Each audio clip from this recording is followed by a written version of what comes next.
Tout de suite sur Bénin TV.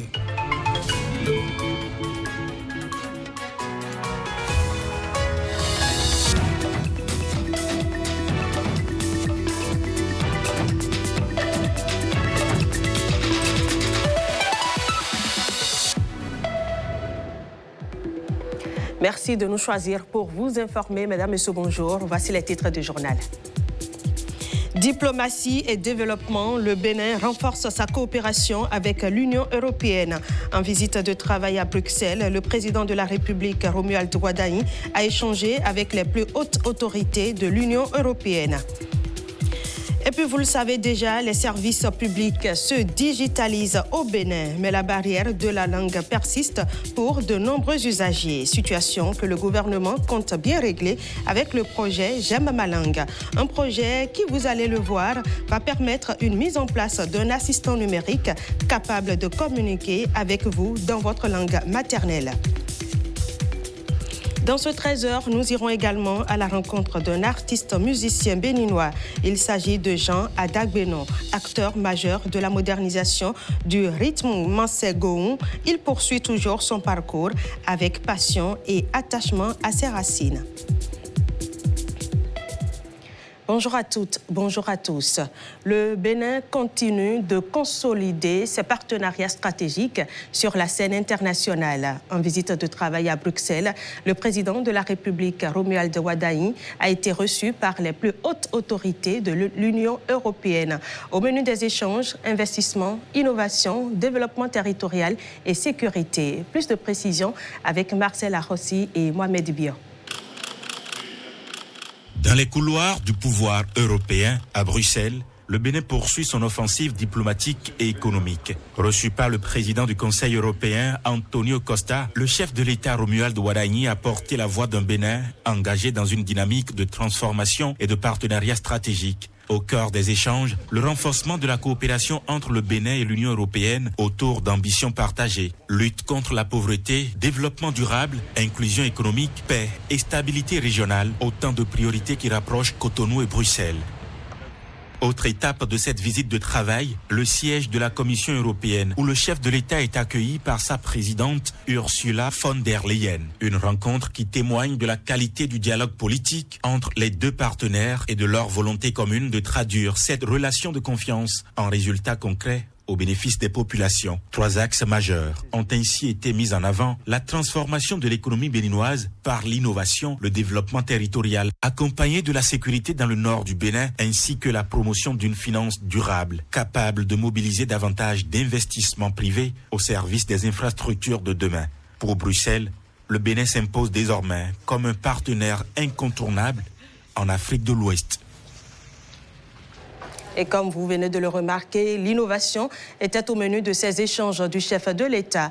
Une innovation que le pays essaie de développer dans tous les secteurs, comme le fait de payer une facture, de demander un document administratif ou d'effectuer une démarche en ligne. Des actes qui sont devenus plus simples grâce au numérique.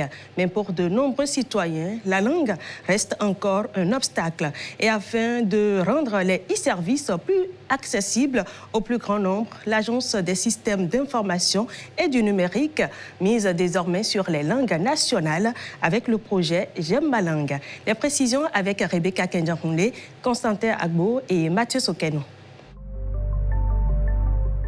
Le portail national des services publics du Bénin, une plateforme qui centralise les démarches administratives et qui permet d'accéder à des centaines de services en ligne sans avoir à se déplacer. Au marché moderne de Ménotin, Pascaline, vendeuse de produits congelés, fait régulièrement recours à cette solution technologique. Nous payons nos factures en ligne. Souvent, moi je demande à mes enfants de m'aider. C'est plus rapide. Marie, elle aussi commerçante, a adopté le même réflexe. Lorsqu'il s'agit d'effectuer un paiement, nous faisons appel aux agents de sécurité du marché pour nous accompagner. Ensuite, nous validons nous-mêmes l'opération sur nos téléphones. Pour Pascaline comme pour Marie, le numérique a simplifié les démarches administratives. Mais derrière cette avancée se cache encore une réalité. Si le gouvernement peut intégrer les langues locales, comme le Fongbe par exemple, cela nous aiderait énormément. Cette difficulté partagée par de nombreux citoyens est devenue préoccupante. En novembre 2025, l'Agence des systèmes d'information et du numérique ASIN a lancé le projet J'aime ma langue. Le projet J'aime ma langue est un projet très intéressant pour nous et très ambitieux. Il part déjà d'un constat qui est celui qu'aujourd'hui, nous avons dématérialisé plus de 250 e-services. On a une plateforme d'interopérabilité, une plateforme de paiement, mais il y a encore de nombreux citoyens qui n'ont pas accès à ces services parce que la plupart sont évidemment en français et il faut savoir lire et écrire. Et donc, aujourd'hui, on s'est dit, comment on peut s'attaquer à des personnes qui, aujourd'hui, ne parlent que Fongbe, par exemple. Et la plupart de nos langues locales sont orales. On n'a pas forcément de transcription, on n'a pas d'écriture. Donc la seule façon de le faire, c'était de se permettre d'utiliser l'intelligence artificielle pour ramener l'oralité dans le numérique. Fais le transfert. 6 mois après son lancement, le projet franchit une nouvelle étape. Des milliers de données vocales et linguistiques ont été collectées à travers le pays. On a récolté plus de 700 heures. Et ce sont ces 700 heures-là qui vont permettre aujourd'hui de pouvoir entraîner des modèles, faire de la transcription, donc passer de l'oralité à l'écriture et vice-versa. Et donc c'est ça qui va nous permettre ensuite de pouvoir permettre à quelqu'un qui veut demander son casier judiciaire de juste parler en Fongbe et d'avoir un retour et de pouvoir faire sa demande. IDIA intervient dans la mobilisation des ressources et des expertises pour pouvoir mettre en œuvre ce projet J'aime ma langue qui, remarquez-le, est pleinement une manifestation de notre stratégie nationale d'intelligence artificielle. À terme, J'aime ma langue prendra la forme d'un agent conversationnel basé sur l'intelligence artificielle. L'ambition est claire, faire en sorte que chaque Béninois puisse dialoguer avec son administration, quel que soit son niveau d'instruction, sa langue ou sa zone de résidence. Le numérique et la technologie, deux secteurs qui passionnent de plus en plus les jeunes. À Womé, dans la commune d'Abomey-Calavi, il existe justement une bibliothèque des inventeurs, un endroit où des enfants et adolescents apprennent à concevoir des systèmes d'alarme, d'autres des distributeurs automatiques d'eau ou encore des robots. Constat dans ce reportage de Karamat Agbataou, Odette Dossou et Arnaud Tossé. L'équipe de droite, les rois du Pété. Félicitations. Alors ici, les jouets cèdent très souvent leur place aux circuits électriques, aux imprimantes 3D, aux robots, à tout ce qui renvoie à l'univers de l'innovation. Dans cet incubateur pour jeunes talents, les enfants apprennent à donner vie à leurs idées et à les transformer en inventions. Sur quelle partie de Arduino on branche des bornes positives? C'est Eden Elliott qui porte son groupe vers la victoire dans ce duel remporté à l'instant. Il fallait répondre correctement à une série de questions. Une occasion pour les animateurs d'évaluer le niveau d'assimilation des cours par les enfants. Nous avons travaillé en équipe, c'est pourquoi nous avons gagné. Depuis tout petit, moi je rêvais de créer des voitures, des drones, tout ce qui a rapport à la technologie. Ferréol, depuis son plus jeune âge, s'amusait à fabriquer des voitures et autres objets pour enfants à partir d'objets recyclés. À seulement 13 ans aujourd'hui, il va encore plus loin. Il travaille sur la mise au point d'un système d'alarme. Un détecteur de proximité. Quand il y a un objet ou quand on met notre main devant le capteur ultrason, la LED rouge s'allume et le buzzer crie. Quand il n'y a rien devant le capteur, la LED verte est allumée. J'avais déjà fait d'autres inventions comme une voiture télécommandée, un détecteur de température et d'humidité. J'aimerais devenir un ingénieur en robotique quand je serai grand.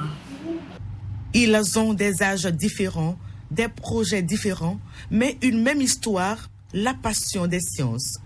Tous ont commencé par démonter un jouet, assembler des objets de récupération ou se poser des questions sur le fonctionnement des choses. Mon projet qui est un distributeur d'eau qui permet de distribuer l'eau de façon hygiénique et de limiter tout contact direct avec l'eau. Pour son fonctionnement, il suffit de poser le verre ici, ce qui actionne la pompe et l'eau commence à couler. Les projets varient vraiment du plus simple au plus complexe, de la petite voiture jusqu'à l'idée de fabrication d'une nanosatellite. L'enfant ne commence pas tout de suite en réalisant un projet tout fait.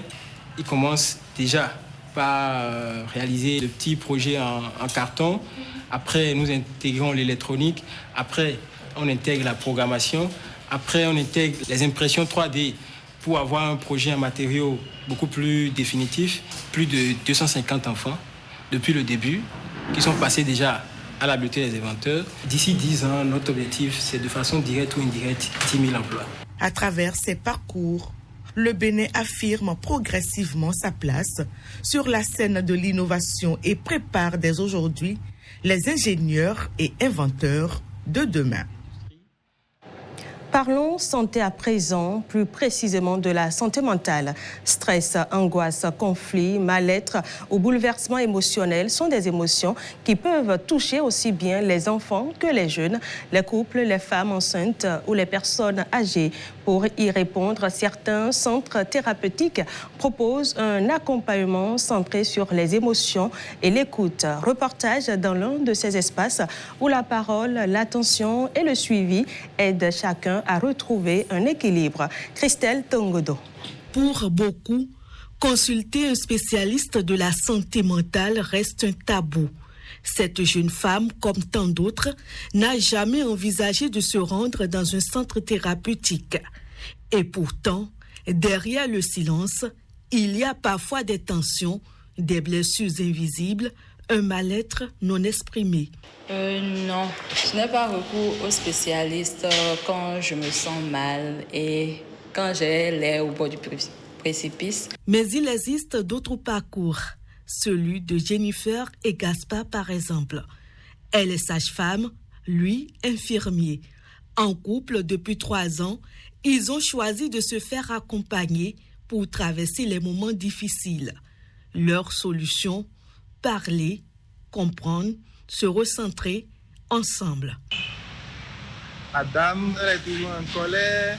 Tu étais avec qui quand tu ne réponds pas? Mais depuis qu'on a commencé thérapie de couple, tout va pour le mieux. On se comprend mieux en fait. Regardez comme ça.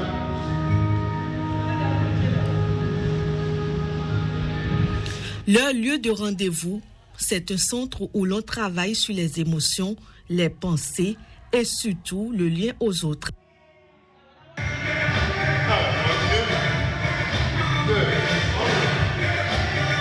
Femmes enceintes, couples, professionnels de santé, tous trouvent ici un espace de respiration.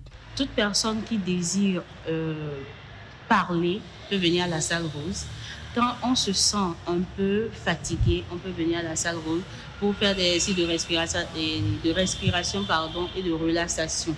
Et quand on est enceinte, que ce soit au premier trimestre, second trimestre ou troisième trimestre, on peut passer à la salle rose pour faire des exercices physiques. Ces exercices peuvent sembler simples, mais ils agissent en profondeur.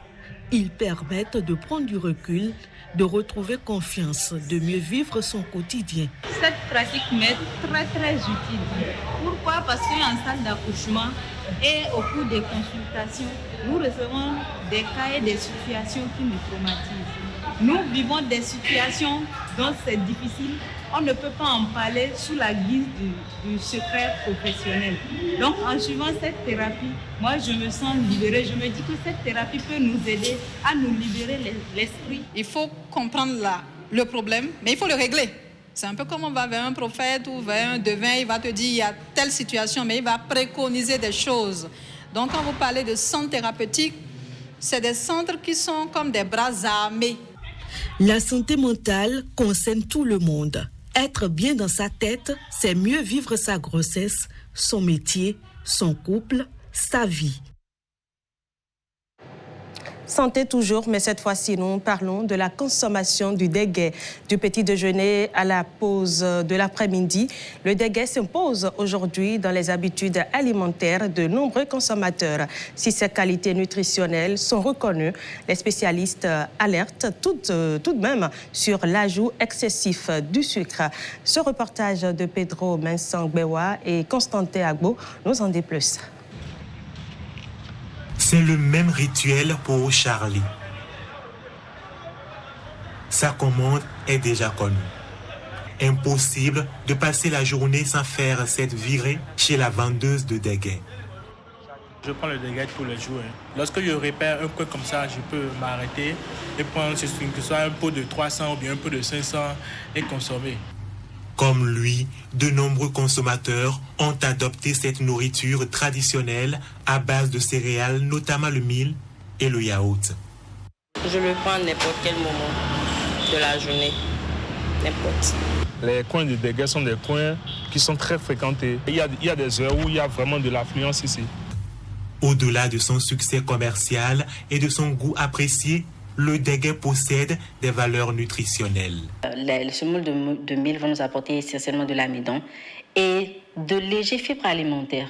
D'accord ? Quand c'est le couscous, nous avons essentiellement de l'amidon et pas de fibres alimentaires ou presque pas.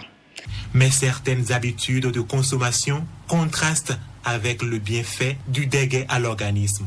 Il faut noter que le déguet n'est pas un dessert. Parfois, c'est quand on a fini de manger qu'on se dit « Ok, je vais prendre du déguet pour assouvir ma soif ». Non, le déguet, c'est vraiment quelque chose de très, très, très calorique. Et moi, je dirais, en général, peut-être au goûter. Vous avez pris votre déjeuner, il y a une petite faim qui peut s'installer vers 17h, 18h. Vous avez envie de couper la faim ou bien votre dîner, il est trop éloigné. Vous pouvez prendre le déguet. L'apport exagéré du sucre parfois dans cet aliment est ici incriminé. Ce que je déplore dans la composition du déguet essentiellement, c'est que quand nous prenons le déguet sur l'aspect purement nutritionnel, nous avons essentiellement de sucre et pas beaucoup de choses, pas beaucoup d'éléments nutritionnels, à part le yaourt qui va venir apporter quelques minéraux et quelques vitamines. La manière de la consommer, c'est vraiment, par exemple, de ne pas ajouter de sucre et de lait concentré sucré.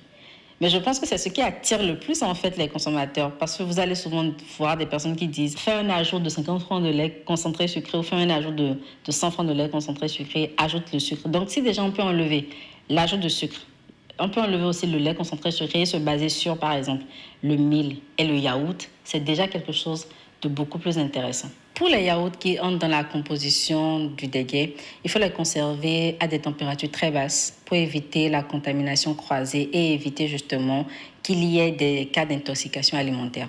Parce que les yaourts sont des préparations qui ont subi des fermentations. Donc nous avons des ferments lactiques qui sont normalement des choses intéressantes pour l'organisme. Mais lorsqu'elles fermentent trop et qu'elles ne sont pas bien conservées, elles peuvent provoquer des maladies, dont les intoxications alimentaires. Donc, il faut les conserver dans des réfrigérateurs, même des congélateurs. Malheureusement, on voit en général ces produits laitiers, ces yaourts-là, dans des seaux, déjà juste à côté des vendeuses. Et en fait, ces vendeuses-là n'ont pas toujours en fait, les conditions hygiéniques pour que ces boissons ne soient pas contaminées. Une tasse de déguet pour se faire plaisir, oui, mais sans excès. Car cette douceur tant appréciée peut être également source de pathologie. Nous sommes le 25 juin et c'est la journée retenue pour célébrer les gens de mer. Instituée par une résolution adoptée depuis 2010, elle vise à reconnaître la contribution unique des gens de mer au commerce maritime international, à l'économie mondiale et à la société civile dans son ensemble. Patrick Diosso pour d'autres précisions. Happy World Seafarers Day. 25 juin, journée mondiale des gens de mer, les marins. Une journée créée par l'OMI, Organisation maritime internationale, en juin 2010. Les États membres de l'OMI, pour rendre hommage aux marins, ont décidé de créer cette journée à eux dédiée afin de sensibiliser le grand public. Depuis, Chaque année, Lomé choisit un thème différent pour mettre en lumière les conditions de vie des marins, la sécurité en mer ou les défis comme la crise des équipages. Pour 2026, ce 25 juin a pour thème « Assurer le commerce mondial, assumer les risques ». Pour Antonio Guterres, secrétaire général de l'ONU, Organisation des Nations Unies, si 90% des biens transitent par la mer, les marins sont souvent pris comme cible dans les conflits. Le message 2026 rappelle que gouvernement et industrie ont la responsabilité de protéger les droits, conditions de travail et sécurité des gens de mer. Pour Arsenio Dominguez, secrétaire général de l'OMI, Organisation maritime internationale, les gens de mer ne devraient jamais devenir des victimes collatérales de conflits géopolitiques. Que ce soit en mer Rouge, en mer Noire, dans le détroit d'Ormuz ou dans les autres zones à risque, rappelons-nous qu'un navire transporte bien plus que des marchandises. Il transporte des vies. Parlant de vie de personnes vivantes ou de personnages d'ouvrage, on se rappelle le marin ami de Tintin, le capitaine Haddock, Archibald Haddock à l'état civil, le compagnon râleur, bourru, mais au cœur en or de Tintin, marin, amateur de whisky et champion toute catégorie d'insultes créatives et d'injures récréatives, comme marin d'eau douce. Un marin reste en mer, pas en eau douce. Cet astronaute d'eau douce. Il faut rappeler qu'il ne faut pas confondre la journée mondiale des gens de mer avec la journée mondiale de l'océan en début juin et la journée mondiale de la mer en fin septembre. Culture dans ce 13h et nous vous emmenons au cœur de Cotonou sur l'avenue Stemez où une enseigne tient bon depuis 34 ans. La Couronne d'Or, bien plus qu'une boutique, Couronne d'Or est un univers singulier qui mêle artisanat béninois, art africain et savoir-faire familial. Allons à sa découverte dans ce reportage de Naomi Soumanou et de Macléode Adansori. Située au cœur de l'avenue Stemez, la Couronne d'Or, fidèle à son emplacement, reconnaissable entre mille, 34 ans d'existence et l'œil averti de celle qui l'a fondée. Miliane Baker, 73 ans, une vie entre Lomé et Cotonou, est arrivée au Bénin en 1992. Elle n'est jamais repartie. Nous étions nombreux à venir de Lomé pour nous installer à Cotonou. En fin de compte, je suis restée. Mais à Lomé, j'avais une boutique où je faisais que des colliers, pratiquement que des colliers et des lampes et des abat-jeux. Donc il a fallu que je m'adapte et que je fasse après le mobilier en fer forgé, le bois sculpté, enfin tous les encadrements, enfin tout ce que vous voyez ici. De ses mains et de sa vision sont nés des bijoux en perles, des trônes inspirés du Bénin, des chaises baoulées inspirées de Côte d'Ivoire, des vases en pagne, des tableaux, une œuvre totale. Ce miroir à l'entrée, pièce unique conçue ici même, à plus d'une dizaine d'années. Comme les tapis tissés par sa mère, artiste elle aussi, aujourd'hui en France, l'art chez elle est une affaire de famille. Nous sommes des créateurs, nous fabriquons, nous créons. Chaque coin de la boutique raconte un matériau, un geste. Elisabeth est bijoutière ici depuis l'ouverture. Ça fait 34 ans. À l'arrière, les menuisiers façonnent meubles et miroirs sur mesure. La Couronne d'Or, c'est aussi ça. Un atelier vivant, discret, au service de vos intérieurs. Après 34 ans, Miliane pense à demain transmettre, accompagner celle ou celui qui prendra le relais, s'assurer que l'âme de la maison reste intacte. Aussi longtemps que nécessaire. D'accord. Ouais. Certaines adresses traversent le temps, celle-là en est la preuve. De la musique à présent, et comme vous le savez, certaines chansons traversent les époques, résistent au temps et fédèrent les générations. Au Bénin, Jean Haddock Benon s'impose comme l'un de ces artistes dont les mélodies restent dans les mémoires. Acteur majeur de la modernisation du Mansegoum, il poursuit son parcours avec passion et attachement à ses racines. Immersion avec Saint-Iche Quimpon et Mathieu Sokeno.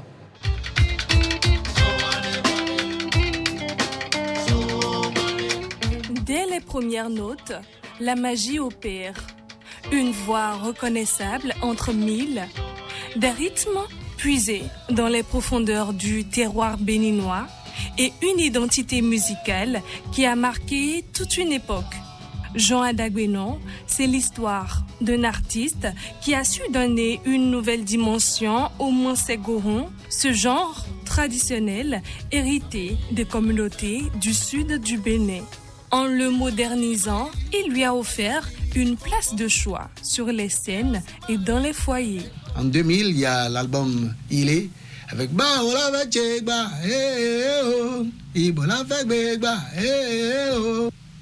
donc ça se passait dans les années 81. J'ai 7 albums à mon actif et le Masgo c'est tiré du Masegoron.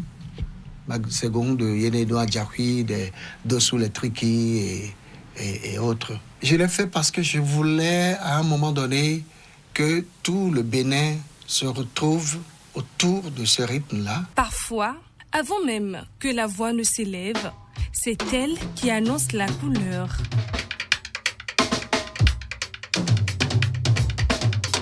Sa batterie. Cette batterie m'a permis de rencontrer de grands noms de la musique africaine et mondiale, comme Père son âme, le grand Manu Dibango, Femi Kuti, Père son âme aussi, Salif Keita, Papa Wemba. À travers ses chansons, il raconte la vie, transmet des valeurs et célèbre la richesse culturelle béninoise. Le fameux cri de ralliement Kiniwe Heya, Kiniwe Heya, c'est très très important parce que on dit Kiniwe, il faut que tout le monde se mette ensemble pour construire l'Afrique, construire le monde, un monde de paix, un monde d'amour. À l'heure où les sonorités modernes dominent les playlists, Jean Adagbenon rappelle que l'innovation n'exclut pas l'héritage, bien au contraire. Car, pour avancer, il faut parfois savoir écouter les voix qui ont traversé le chemin. Et parmi elles, celle de Jean Adagbenon continue de résonner, témoin vivant d'une musique béninoise fière de ses racines et résolument tournée vers l'avenir.